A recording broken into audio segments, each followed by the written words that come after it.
Impact. A Dominion Story. By T.W. Ian.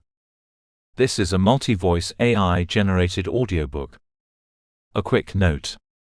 Impact started life as 4 connected short stories on twian.com, originally appearing under the collective title of What Comes Around. The versions in Impact are altered and expanded, and in one case totally rewritten. If you wish to compare the different versions, the originals are available in the free short story collection Millenary 5 or on twian.com. 1. Rodin led the woman down the alley beside the old residential building. He didn't expect trouble this early in the morning, but it always paid to be careful. "I don't normally work with anyone else," he said, keeping his voice low. "Should I be honored?" The bounce in her voice grated, worse than before. "Just a reminder," he said. "Do exactly what I tell you." He descended the 3 steps to the door, ignored her complaints about the stink and pulled out his screen, checked for signals. Only the call back from the hack he'd inserted yesterday. Beyond the door, the screen's glow illuminated a hallway with cracked paint on the walls and mold across the ceiling. There were a couple of doors, one to either side, and stairs at the far end. "You first."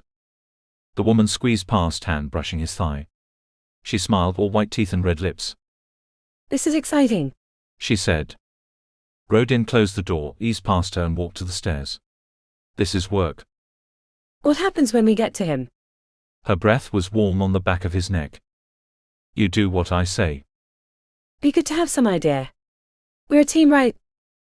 She wasn't going to shut up, so he stopped. "We're not a team. You're helping me. And I've already told you the plan." She shrugged. The move was far too practiced. "Could do with a reminder. I'm not smart like you." As if he'd fall for her flattery. But if it shut her up, he'd tell her once more. "Horan has a room on the 3rd floor.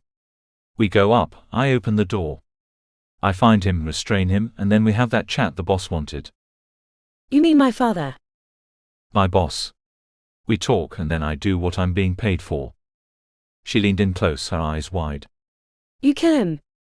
He took a breath. "I remove the one stealing from your father. That's the contract." "You're sure it's Horan?" Interesting, the way she tilted her head like that was a challenge. She was far too confident. "You came up with the evidence." And now she beamed. "I did, didn't I? See, I'm not just Daddy's little girl." So that's what this was all about. He'd suspected, but it was good to have confirmation. Didn't alter what would happen, of course. "So we're clear?" he asked. "You don't want me to say anything up there?" "No." "Okay." "Good." On the 3rd floor corridor, flickering ceiling tiles illuminated the stained walls. Horan was in 304 at the far end, past the dark patch that stuck to Rodin's boots. The door was sealed, but Rodin's hack opened it. The man lay on a brown sofa, bowl of chips resting on a protruding stomach, hairy arms holding a glowing screen that illuminated his chubby face. Before Horan had time to move, Rodin was across the room, piercing the man's neck with his lance, the drug rushing into the man's body. The effect was almost instant. Horan let out a cry, and his body relaxed. The bowl slid to one side, chips tumbling onto the threadbare rug, grease smearing down his top. Rodin straightened, and the girl came to his side. Horan saw her, and his brow furrowed. "You?" he managed to say. She nodded, then turned to Rodin. "He's here now." "Paralyzed from the neck down. Can still talk. Temporary, though." "How long?" "Long enough." He shot her a look. "Thought I told you to stay quiet." She gave him a grin, the kind that would have someone like Horan on their knees begging. "Won't make a difference now." She stepped forward, hands on her hips. "You've been a bad boy, Horan. Daddy's not happy." The man whimpered. You said he'd never find out. And it was only the once. I mean, you're not a kid, right?" She looked down at his body. "I must have been drunk. Or maybe you took advantage. Yeah, slipped something into my drink. Drugged me, then took me back to that room. You'd already paid for it, right? Had it all planned out. Premeditated. You know what that makes you?" The man whimpered, tried to shake his head. "You told me to book it. I'd never. No." You wanted. Oh please. You expect anyone to believe that? And Rodin understood, the final piece falling into place. She turned, grinning like a maniac. No, like someone who knew exactly what they were doing, someone excited by their own cleverness. Go do your stuff, she said. Horan's eyes widened as Rodin twisted his blade, letting the reflected light play across the man's face. You know what this is about, Rodin said. He's not happy. Someone's been siphoning off funds. Enough that he wants to stop them. Permanently. The man's mouth flapped for a moment before he found words. But I do security, not finances. And I never had anything before that job. He saved me. I'd never steal from him. Please? You've got to believe me. Rodin leaned in, rested the sharp metal against the man's throat. You saying you never took anything that wasn't yours? He glanced at the girl, Horan's eyes following.